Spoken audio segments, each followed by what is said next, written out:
Who name account owner? Account owner no. If my team me pressure no. Na me so me talk to madam for say oh. Obi say ope bibi nti no yamboa no. Na madam for so ko hwehwe bi bae. It is $50,000 no. And the reason why it's a me boy or that switch that sales no kwa say $50,000 no bae no. And I see you since I will say you chrome phone no there. Kono ko diska no. Na fa ma o chrome phone no for $50,000 no come information no. So say ni chrome ni nti na for come no. And into the captain or demo for 5 months yo. Sika 50,000 or didn't wa we sika come on no. Abu so kwa America. Abranti ne kwatran woni aye. Aye interview on smart. You who interview na am say it's one of the biggest goof. For the station they want their content. So when your presenter on go on think it through to look at whole future, they will destroy you. And me we are captain. I mean, we've worked together for more than 4 years. He is a brother. Kwadwo is such a lovely guy. I respect him, his aggressiveness and everything. But to me, to the station, he gave them content.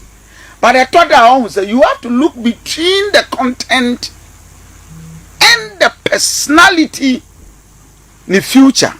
For so romance come yibi ni awaye bi abranche yoko for be chehwe ni nsem yede ne koni amane be ne de na ko ni amano ana okotena akwase ampanyi ne ye friend Captain Smart show you so ana Captain Smart da na defede na abranche ne keka akwase asem ana yoko for sabe so no mobiem na ye be chi abranche no enti abranche a friend Abu Trica na insese Abu Trica eni mpanifo betena se no ma che no kwan obefa so a obenya no ho atete no ene ese ne maame ekopie mu ewo Philadelphia sofo Stephen Adum Chedu a okwae eno ma no sobolo ne powder eno ka chen se okwa mfa bi mo nanim nkokoto no no sobolo ne bi ya se judge ne hu ye kwa na judge ne bu afu ana judge no ato no se mfa no nko America enti yenya ne tie ese enne na pay eno kodu America mumye hwe pictures ne bi na ewia ye be call black class e kase.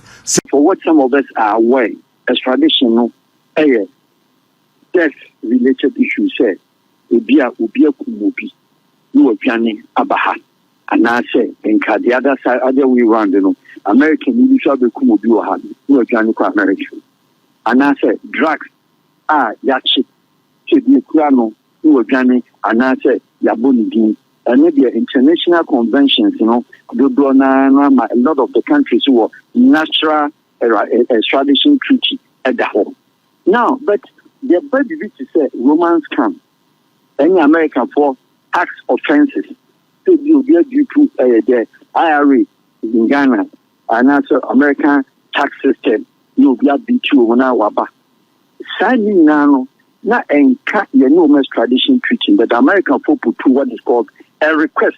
It's a setup or makasa this whole way, set up me. No mommy ya we say we set up no dey abeyemi. Oh, one interrogate you in the catch. Oh yeah, cause the buy. Set up no. Okay. I set up no informative catch me provide the account man. Now they know say accounting in media. You know, me mbo account na ni din and fema na account na din is so. This is so like I say obi the account ni ma me no. Me mbo ni din. Abu, you collect $8 million from clients and you can't post all the money for tabletop. Now what kind? Hey! Oh no way! Abu the trust what say? You make scam look so cool. Charlie scam and you cool sir. Who tell you that thing? No, I got this one do this can have a good tables. Now what kind of yours the youngest in charge, the youngest billionaire. Eh, my brother.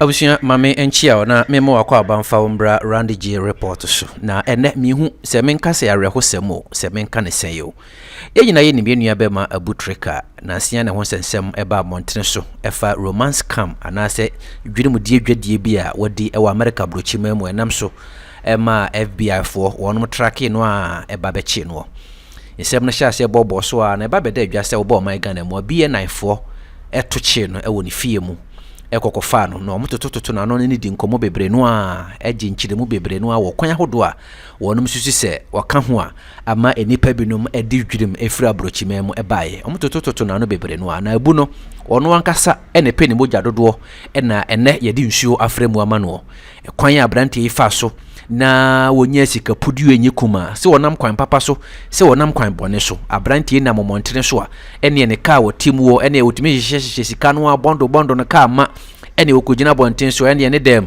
ene wo hyehye gu teburu so ase etie ni na kyerɛ sɛ baabi a kamera da so na wotwa kyerɛ na ebinim ka sɛ dabi da ewiate sɛ wotena se pa brɛ adwumaden nye sika anye sei ene yɛde kyerɛ enti ebesa abrante wafa kwati kwan bi so atu anamo bi a ebia enye ne mogya ene wode eye enti ono ankasa ne sum ne ho afidie eno da nkyɛn so a Abu Trica wo hwɛ ahyɛn ahodo a within a period of 1 year afi ba kuntam kas ya kese a wiase sikafo ena ti sika tɔ no abrante kra no nyinaa bi ba bedu wo man Ghana mu a ene ade akyi wo de we nam bonkum ade akyi ne watu we nam ne fa no msi no dabi wankasa u create suspicion e de ama ho firi sɛ abrante a wonya mfie be sɛ aduasan sɛsɛn ekwa adwuma bɛ na wo ye ne Ghana ha wakatua yɛse a wotimi nya sika prekopɛ watimi atototo saa hyen akɛse we nyinaa ya odana na mo man Ghana ne ntwea so a ya wotwie na Abu Trica nso ni sika dodo nyina achi wonum kyɛ sɛ wambie adwuma bia amfa nipa ba akokora wantua obi school fees sɛ wotua bidi a ɛne ebesi ne yɛnsan nyankan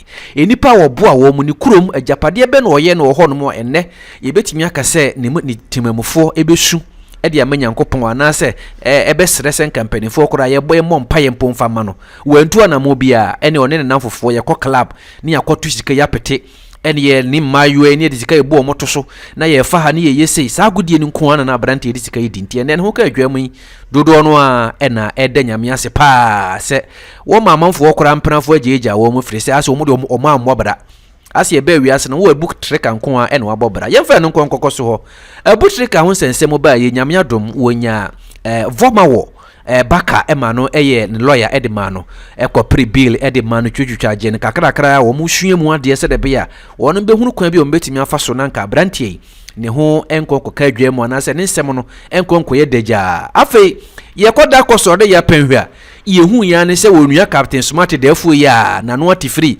wakofra abrantie na kakɔtra TV so akɔye interview na wohwɛ questions a okobisa abrantie we abra nyina nim sɛ asɛm mpo wɔ court ne yɛnka nwie yanka yɛnka ho asɛm mpo nanso captain yebisa sɛ nimdeɛ bɛn no nya ya ɛma ne de abrantie we ya yama ne bail ade nkye kora a wode na kɔtena kasafidie so akɔtoto na no akɔye ne interview ama abrantie so akɔkyerɛkyerɛ nsɛm mu sɛ nya ne saa kora ɛna ɛte ɛhyɛ omabufuo mpo ɛhyɛ omabufuo efiri hɔ no mu anom sɛ na wo mpo sebe ye boa wo mpo kakra ma ho ahenha no wanya kwan ahua wasɛm na sɛ de esi kɔ ne sɛ de be ye kyerɛ bi mpo no ho ka wo benya nkyeremu a wo de akɔtena wonua TV akɔkyerɛkyerɛ mu akyerɛ akwa we ɛne wo bɛgye ho gyina ɛne yɛkɔkɔ da sɔre ya abate siase America FBI fo aba be table abrantie de na fa wiam hye British Airways asisi ameno kɛsɛ wakɔpie mu US abrochima mu a ɛne ayɛ dene de ama abrantie papa wɔno ane nsɛm wɔkɔtena wonua TV so ɛka kekaye ena ene abu aboro ne mpanifo ahodo bebre no a ede o ma no atom ye nyina yenim Farouk Al-Wahhab wono oyo panipa ye ka national security hu sensem international security expert waba abonten aba be kirim se de Abu Trica ato no ne de maza yemfa bibia nto nchen hwe abrante no de beto na hwe nsem ahodo a Al-Wahhab aka de afa we se hu a mepese wo beje bre na watie bi na abrante ba ko efe no showboy ano no so no wa America brochi memu a wono so ye pam ne wia gedegedegede ne bae wono klase ye bone mpane ye bone yo hie ne de yo abrante ne wakasa kora mfa kwam nanso so wo hwe ekwan ya wafa so Abu Trica ho sensem wotimi dia to dwa kyerɛkyerɛ mu no a ya wo kyerɛ sɛ scamming no ye wo se de se ye no ne nyina bi na Abu Trica mo ye nanso so ye wo nyansa kwan ya fa so ye sa scamming no phone ne kuta no broni na aya ma wo ene me guso nyina ye broni enti wo ye bibi na se wo ankosua ho ade anko ho school a awie ye bɛkyew na sika no so ba ye wo kwan ya fa so ye di no ye mfa nko kyerɛkyerɛ montene so sa enti ene wankasa wa America fo no nyina so a wo mbefa so agina so e de abua wo fo abu atan enipa bebre no na di adwenkyerɛ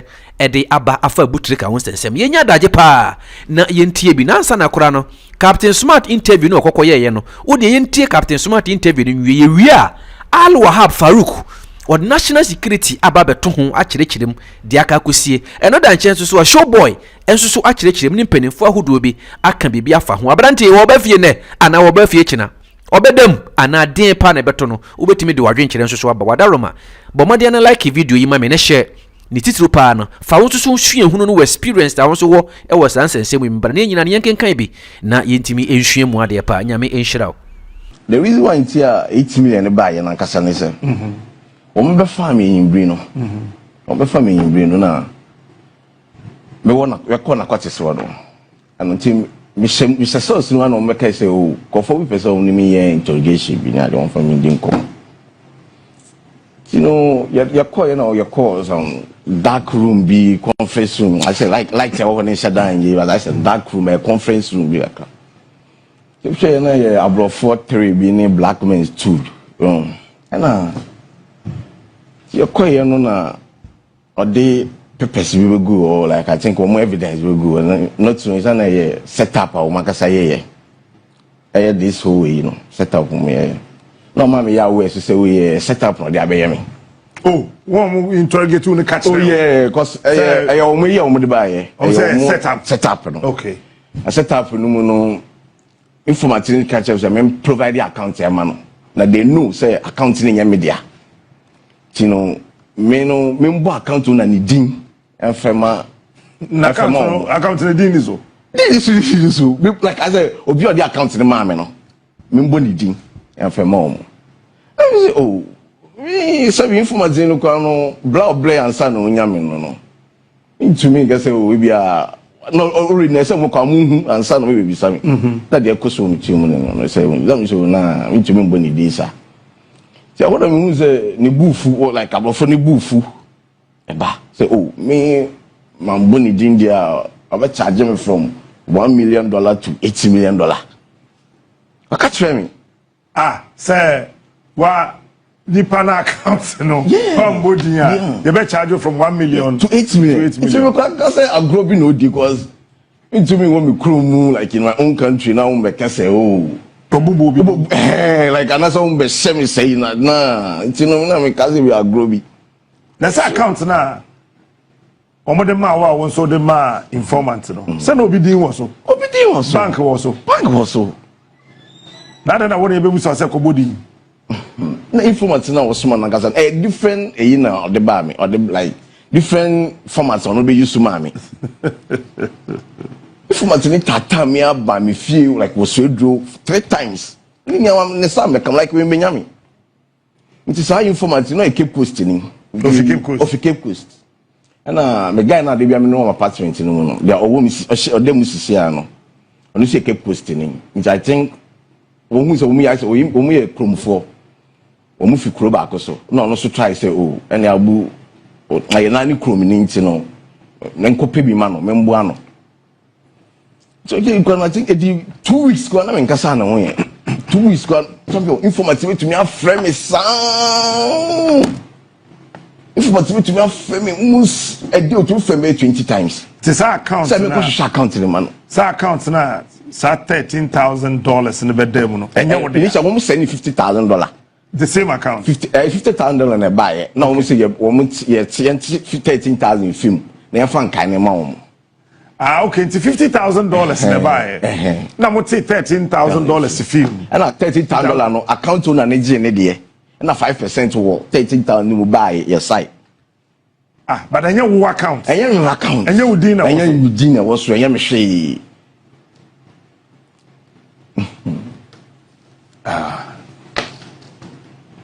It's account in your there. Account in your media. Obian transfers can be a to account. Obian transfers can be a account to an account for me nim no me baby ofika. Who nim account to an account to no. Informative mama pressure no. Na me go to madam for say oh. Obi say ope bibi nti no yamboa no. Na madam for so ko hwehwe bi bae. It is $50,000 no and the reason why it's me boy or that switch that sales no and say $50,000 no buy no. And I see you since I will say you chrome phone there. Kono ko diska no. Na fa ma u chrome phone no for $50,000 no come informative no. So say ni chrome ni for general for come no. And into the captain or demo for 5 months yo. sika 50,000 no de wa wo sika koma won no no dem no to no that them yeah other sales I think that NIB one NIB oh you on the man bill and the man be we court on the Thursday timpaya na ye bo say Thursday yet now ye amocha wow so no play woman say ode wa wo sika no koma won no anu obi sika na area sponsor for na informate we benyame no na okonya no ono na ade no ma ne ma informate no ma ne ma me no eno any road pray or demon I face extradition because of this case until oh the extradition order yankom and then the main issue now war account number and you din na woso you me din na woso obi aso transfer sika bi ambeto account na obi an transfer sika meto account who feel say as a young man who feel say I mean so what's na o shade ni na who feel say I just be feeling bad so we go and I say I am sukra and I say me bodam kra I say I want na yam kasa me kasa na yoku for be farm nakot is for be farm no omo ko say single room bi am ko timi dem timi daw for 1 month in that room on me dem me kwa me wo na me nim say case I wanted to me so no enim na me ko timi dem just imagine they me go through me family me back onyini I think 4 years na me ko timi shame me ko timi that single cell ko timi shame because say like me bro big oh na information ko uko share me wo so edo no me boy say catch us enya sa de na me ye ama true so ko ye tinu mi yeah I say me like my year I say me go through all this na abrantie fen Abu Trica encheye na abrantie no yeso I fraud Ghana for be kan sakawa obu abrofo afaso romance cam yibi nya waye bi abrantie yoko for be che hwe ne nsem ye de ne koni ama ne be ne de na ko ne ama no ana okotena akwase ampanyi ne ye fen Captain Smart show yi so ana Captain Smart da na defede na abrantie ke kan kwase asem ana yoko for sabe so no mobiem na ye be chi abrantie no enti abrantie I fen Abu Trica na insese Abu Trica eni mpanifo betena se no ma che no kwan obefa so a obenya no ho atete no ene esene maame ekopie mu ewo Philadelphia sofo Stephen Adum Chedua ho okwae ene o ma no sobolo ne powder ene oka chen se okwa mfa bi mo nanim kokoto no no sobolo ne bi ya se judge ne hu ye kwa na judge ne buafu ana judge no ato no se mfa no ko America enti yenya ne tie ese enne na pay ene okodu America mumye hwe pictures ne bi na ewia ye be call black cross e kase se wunyimi ye na wo obi a wonim nyansa eye den ana wonya court case ukoji sobolo wonya court case ukoji powder e wadum Chedua ho aha enti Abu Trica ana ye na ko no yes me pacho Abu Trica pictures ni videos mu yi ni nyina all we had was nothing see it was zero and blessings when from no resting all we had was nothing see it was zero and blessings yes e jana no odin enya asem petwa ente pictures ni nyano eno na black rasta say e wi e be kwatu no so black rasta say na ewade nyankopon e di asem kura ni akola wonya asem na ye nyina ehwe ni aboa wa ne ma mesi jai me ko ayi Adum Chedua so ntino akogye pada no so bulu abra akola no okogye ble no ene ma judge no kura bufu ye yenkotie black rasta not the holy powder has been able to save him from being extradited. Not the curses, not the pleas, not even the threats. His mother ran to Abu Trica, as every mother would have done, and came out with a powder which she sprinkled all over. And when he arrived home on bail, they sprinkled the same powder on him, hoping that all his sins will be cleared off. Or if he was innocent, then he will continue to remain innocent, and his innocence will glow and glimmer through the dark. Many cursed him. Many were those who cursed authorities. Many were those who spread propaganda that if Ken is still there, why should Abu Trica go there? Hey, Abu Trica, in a few minutes, will land in America. Court na ne besin black rasta na abetu jano yes okọ so for sanadu chedu ha ekoji so bolo ne powder ne bi wanya court case a ene se nka omo a omonya court case omo kọ wa na okobinum bi ene oduru ho na nka eja no black rasta say abrante Abu Trica so nyansa na mu adwunu na ho ye do akoduru America ho be chiro pa. Abu, you collect $8 million from clients and you can't post all the money for tabletop. Now what kind? Hey, oh no way. Abu Trica, what? You make scam look so cool. Charlie scam and you cool, sir. Who tell you that thing? No, I got this one with this can have a good tables. Now what kind of yours the youngest in charge, the youngest billionaire. My brother, stop it. Stop. Since I started in the channel, sometimes I blame somebody like me.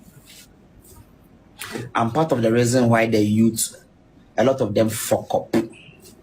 That is why I want to help the new youth, so they don't go fuck up. Cause in Kolan be sharing everything collaborating leave America for hip hop lifestyle. No. Oh Charlie, ya sen kola bao. Me say my sen kolan be na chewy because of me. Me aware pa be na shishim. Not internet, no tricky. Me want me aware. My sister, maybe time I say now. Say, I'm the first nigga to smoke weed on the internet. Make sure we are session family home. Me na money looking cool. Yeah, shares and I won't penny for boss for no money. No more detail. You know, make we even make them no say them to the smoke. No more some quasia packaging be on bezo be bones on the one shield. I'm from Jimmy. If you're between America, Hammers and between say AFN's monster, won't shine for what's the amount. I had the edge more. Yeah. Kwame.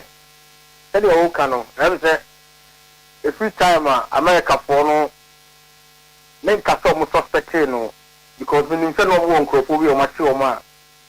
Or my boo DM send them, and I will follow you for some time. May very sure, 100% sure, say or more indictment I on seal. You on silly. We record I number on silly. Me bajo, chile ye, where the other buff from pa, actually saying. As a charges Ayeka so. Now you don't do what you know. I don't be do court. I don't know. America for no federal, especially meaning so or call SDNY, Southern District of New York, circuit to the federal circuit court, no, a honor or modern court. Abu Trica there, advise some of the man or when you do what could do on it, yeah. Don't pay the ano. I won't pay blue one. Or more than that. It's cooperative. Now, me bajo me kai say ebra wo mbeche hajia for real. Now wo amde ne call ye no ye dede say ya ba ya anti bibia ye te ya so wo betwa be 1 year pe e na wo twa ya wo ba ye wo ba ye su no the ripples effect of ne maye no mu no ese achichi nkrofo bebe dodo.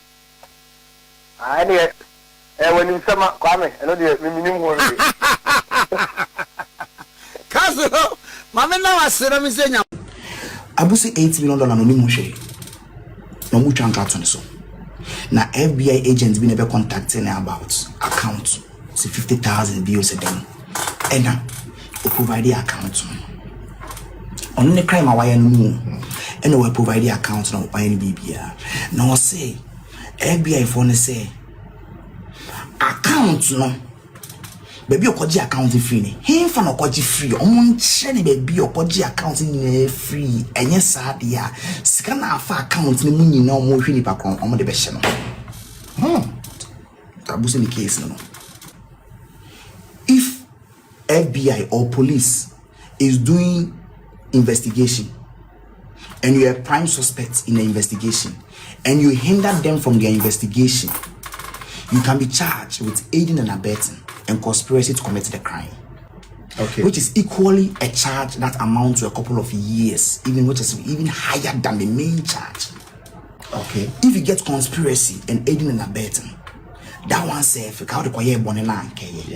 so if Abu is protecting somebody, that is the account holder, maybe the account is free, and person can go through all this, he can equally be charged with the same amount of charges that they will be also, because you are hindering, because when I provide the account, yes, maybe account, maybe so much me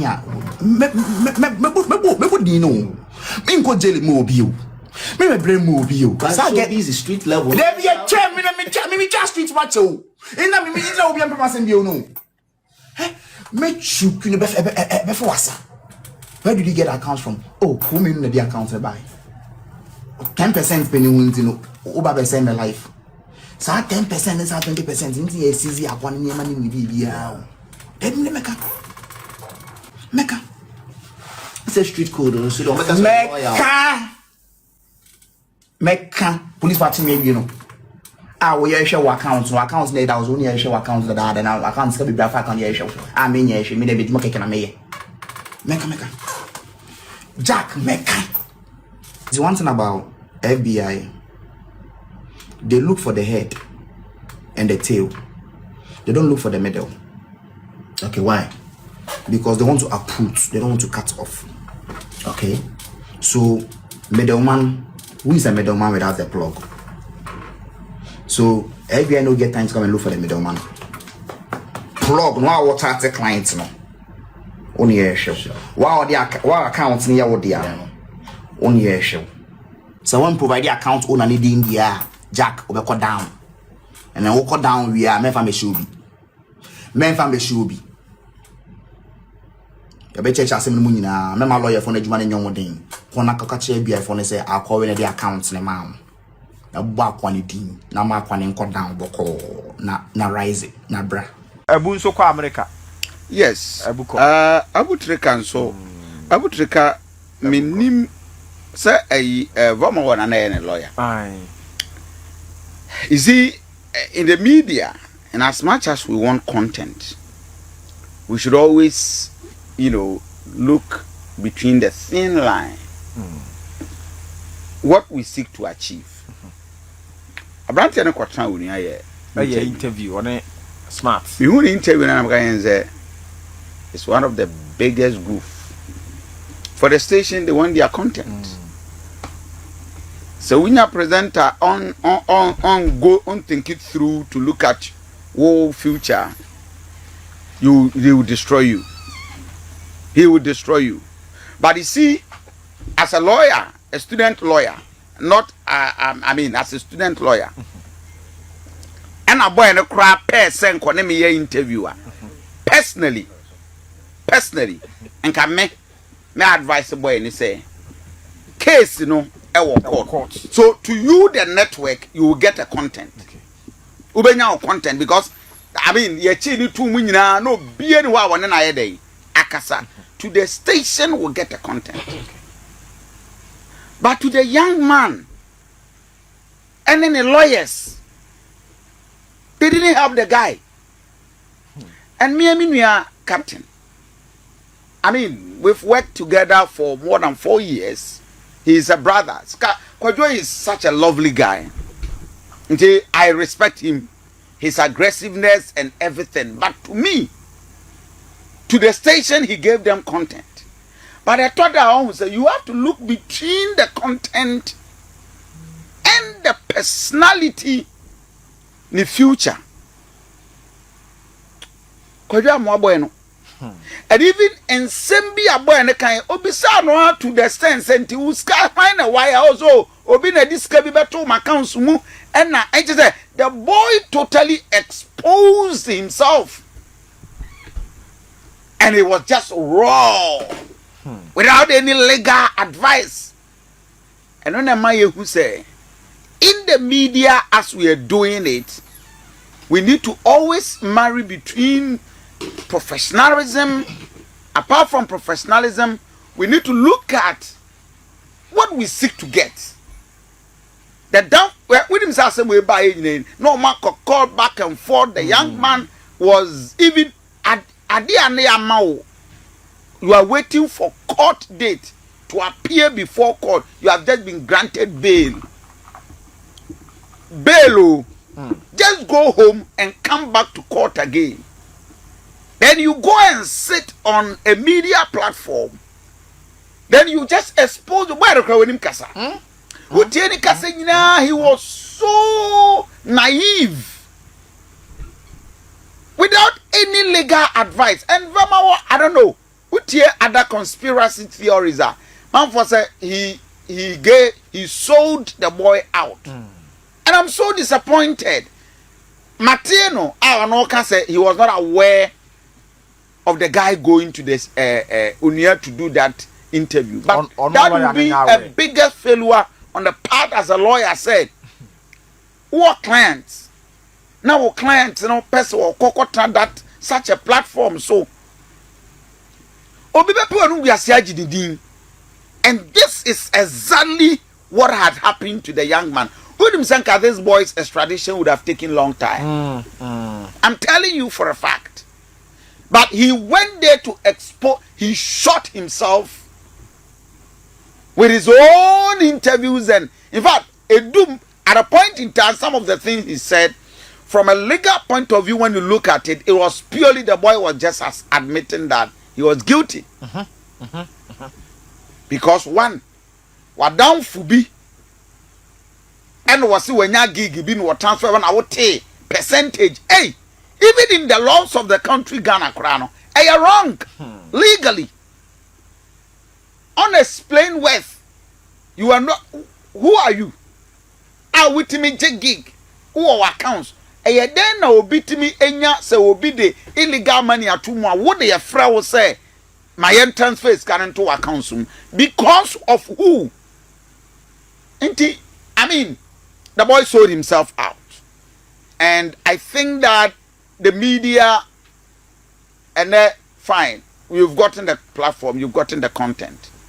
But this boy's future will forever be mentioned and linked to my good brother, Captain said he exposed the boy. Ejuma way, baby Ameka said, yes. Utis free radio no so now utis former. You are an ordinary. We should be more concerned. In journalism, you're afraid to be yellow journalism and gonjo journalism. You turn blind eyes to the nuances of the professionalism and always focus on sensationalism, and that is what Ghana for pay. It is so sad. Say, yeah, my media no, we are not giving what our listeners need, but we are giving them what they want. I do see. Wow. We are giving our listeners not what they need, but what they want. Okay. And he always, how many of our listeners Grana oh sorry Obaka and Nemekwa GBs? But they have the richest of content, educative ones. But because they will not sensationalize it and will not make it anyhow, you know, we will not listen to them. And today, for us, the kind of generation any day my man, because and even on radio, what the radio so when the term one can profane one yadia. No line to check a crack, but some to us here. It's in connection with the beneficial. Me patran na me pese me hunu se de Ghana fo bi susu se kwaba se ye ne especially US fo nya case se bia ye de hie bi de fraud wo mo ana waye wo mo bibia se de kwaba se wo mo nya raise a ye be pentem se ye be pia nipa na kono na Ghana fo susu se me se America fo tumi no kata ye nsu bebra na se edi hu bi bre ye nti na se wo mo pagya bibi sa ne ye pentem de nipa kro akọ eno kra bi wo mo sa na se na tumi ni die. Okay. The chairman say, "You need America for a war. You be a friend memorandum. of understanding, MOU. That extradition and go for can. And then extradition. Extradition and a treaty. And as a certain contract or agreement countries do. In America, for what some of us are aware, extradition, death-related issues say, ubia kumubi, you abaha, and I say, in the other side, other way around, American, you shall be kumubi or hand, you American. And I say, drugs yachi, to be Kurano, you and I say, Yabuni, and maybe international conventions, a lot of the countries who are natural extradition treaty at the home. Now, but the baby to say Romans come, any American for tax offenses, so you get due to the IRA in Ghana, and also American tax system, you'll be at B2 now. Signing now, not a normal extradition treaty, but the American folk put to what is called a request. But the request, and naturally say, your extradition and your surrender. The Ghana phone team, my young will say, young call for now a Duma woman. They surrender or they extradite them. So extradition carry a different weight of penalty as and it's a surrender and so many partners said in the case of Abu Trica, Ghana for agents who call Bonibiani, and I say, could you are no Sabra, and I say, could you are no you fee. Okay, surrender. But at the end, the most cases in is the Attorney General. What people do not know. No United States Awaba for be force. Tom Muhammad for be force. They come here with a request through the Attorney General Department. Then the Attorney General Department in a court to a man in Sasso. No could not judge a consul. The American for a request. The Pacho Attorney General Boneno. It's not an indictment, but a conviction. If I am convicted, the Ghana former the whole thing look say the person is already convicted. And yet but America for indicting because there's a case there where you involved. And I say were you involved. In that case, some of them Adabraka, and go back to Mabisa. And in most cases, almost have the phone. You better say FBI. And you be a good one near FBI. American for Sebi. Only a smart enough said. Obeja FBI agent. Not the badge at Senkum. No about the Ghana court. They will not do that. Remember, your agencies are. A security agents only FBI for the year. It's woman that you contract, Or that's no Krumha. No matter for local informants. You should say the Abu Trica. And in Fanwati. Some of them, they recruit Ghanaians. They recruit our own Ghanaians. And your position, young baby or Gigi, baby and girlfriend, baby and Japan say China. Oma collaborate with the security agencies of Ghana, be BNI, be police, be national security, whatever. And at the end of the day, in the case of Abu Trica, there's a narcotics for narcotics, but just a narcotics related issue. Again, a narcotics for immediate arrest to go and pick him. If it was related to this, meaning said, agency now are just on America for lobby, and we move you should be lobbying, and the lobbying system, ultimately lobby Ghana narcotics, which is also a arresting body, which is also an investigative body, also Timichi. I don't know man from police. Okay. They did not go to police because they feel say if they are police, they see I I know Kakrani lose. Over will be quite much. And the agency do I know my promise you. Them this the catch. The American public now court. Yes, you have Abu Trica. Now so on farmer now, almost back court now. So what could be near you, the other court, no court now. No, almost US embassy. Said the case by I can't say Ghana MP na in Amsterdam. Ambassadors they are no more. America didn't be an agent. And not any agent be a bahono. Or Babos a US press attaché. And that's somebody from commercial department, somebody from US. No, hobby. Okay. And it's a bus I had now we are just a month sign. I want to meet me kind of so. They go to the sense of one state officials, Attorney General, you know, and I said, Judge Krana, it think I just look. when we say over Kuma, when we say over school, how we so very say. The one man a quiet and the man a quanqua, a dear Echnabino, was one quiet compromise. These are some of the things so mobile money here. And the churches said they all can do. I didn't in about no again, Sebi, Sebi. The common painful Jim at the Sebu, Omo, and Casabno. Any home future according to you, I'm just telling you. Some of them know. And the bill also swap. A big crowd may be been a gun or man. But to me, you shoot that strategy. Say, someone knew, yeah, you knew it will be something any work as a shot. And to me, also said, the American needs to be Timukuha. Nobody someone new Kuha. Jay need to meet you to me, the Uhudu, almost have a genical.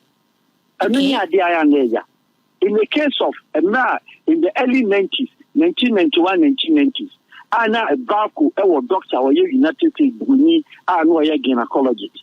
I call back, say, Tabia Ma, Oma Wono, now Omunyama Yamano, or Aquan, he was keeping them in a fridge, no wood. Yes. This became a more or less like a cannibalistic issue.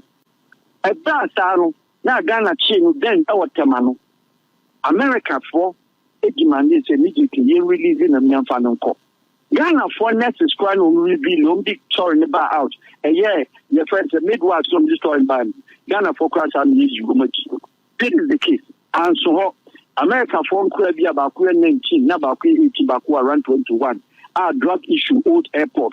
I achieve woman. Lawyer Frank the other day, on a handle from Granny there, and a Charles Chris, a lawyer, and your friend is a judge, on the time case in the so. America for the Jew Mukrakoi. No, young shall say, the gun may be adding someone in, and or call near Quakopena. It is very difficult.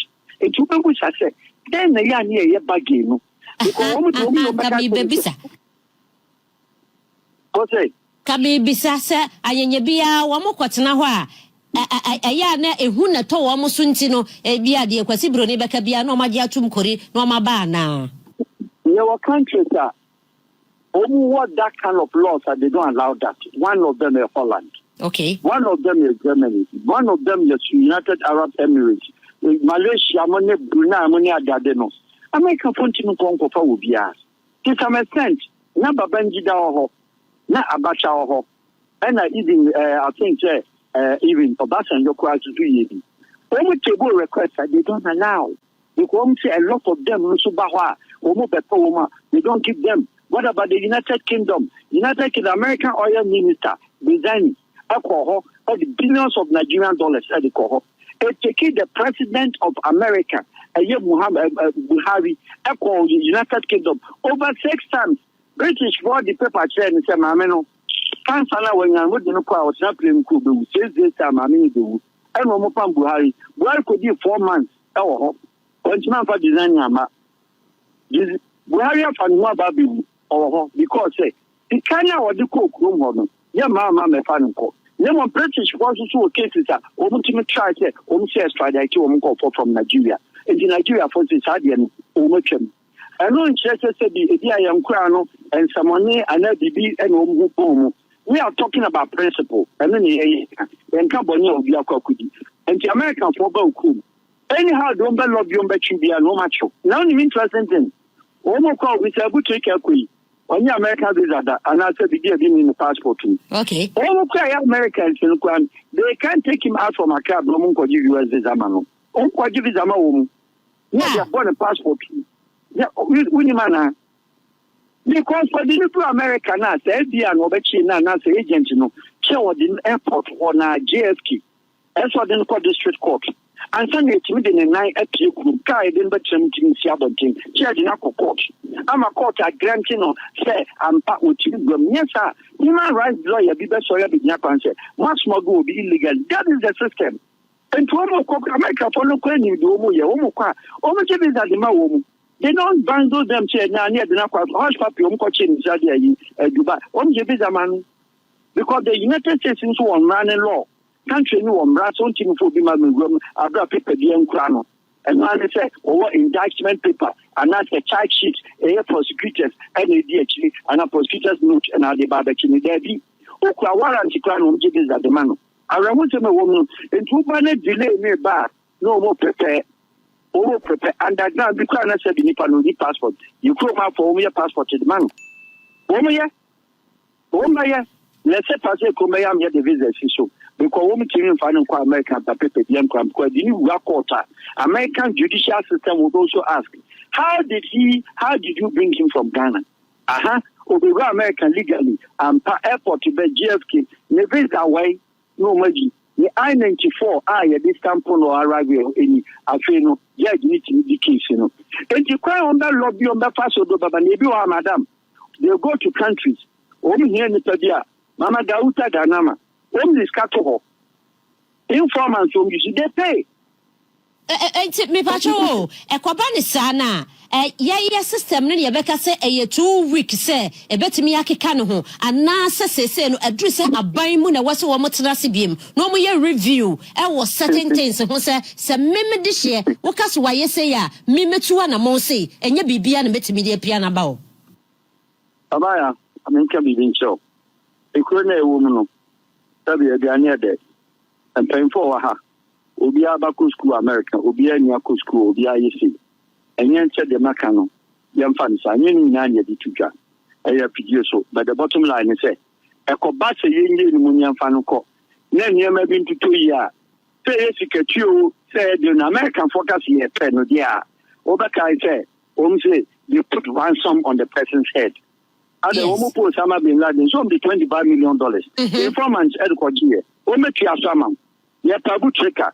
Well, Becky $500,000 every season. I know in Chelsea, the kind of Abu Trica concert, kind of what you know, America want to show, say, yes, we have the power.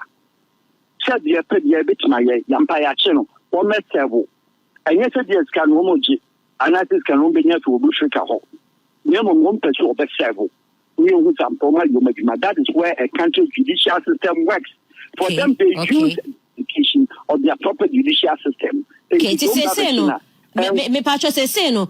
Ya ban betimi awuram se we de yamfa ne se mo hwehwe me de hye me de na bramo. Ya ban betimi awuram aka se mo de ne baaye no me monitor ne ma nyina but ohu se enkoyi a obetimi age ne de hye asa ba na. Adam e din si da eni ya sa sai. Din si da ni ya sa sai sa America be chi obi de ne ko. Na Ghana government aka say ne ko ma no obeje no. What the manager on American in say your prison system is not conducive for their own citizens. That is what America will tell you. A judicial system, common trust it. Women trust a prison system. But then world all over, the 10 worst prisons in the world, American for the empire 5. But Wombaka just and some baby on Bamom Dishada. But meanwhile, no, Oko Arizona, Money, Alabama, prisons now home, and some you better woman. And a system there, a bargaining power of the international laws, application of the international justice, and then also there are the extradition pact, extradition agreement, and then extradition laws and the international laws. And then again, it does you slow. See, I bet you begin ye. Now, my church, you know more MOU, a memorandum. And when they come, they invoke and request. Now, when they invoke my request, as Abu Trica, one said he was on bail. But then another court, money bail. Who will bail application, bail conditions now, the trust. In other words, home Jimmy at the intimate. What is American doing? The time now near holding on bail conditions now was to enable the Americans to prepare documents, prepare visa, prepare and Yama Umbetinako, alle grounds our America say they could in New York. Time enough flight in the they will hold him at bay because that time no flight in could be say area and a court up. They will put a special court out the very receive. Yes, I'll be appointing for the workroom. All these things, and the mom will be delay and just can get easy. So your back, Befania didn't call, Befania didn't call, Befania didn't call, and your countries in America, Morocco, so many go for the passer. Penny passer. The Bonian Confodino Babino, a chair woman, be a net dos, but had a friendly nation. Then be a night in Trumba, Yamon for Monco. Medasi be brave, but that's the West Ham, Republic of Bitri, I gave a Saba Hobby. And I mean, come who abusia for Penia Yetin in K Ira Farouk Wahab and our baby in Sebania chain into say winning na ya Ghana ni na kwaya bone wa America na ye oso wa ba besi etino Ghana bebo ho ban dia abusia na wa dwene adwene ho mi no ye de obekwa sa abrekra am se na ada ye no won so de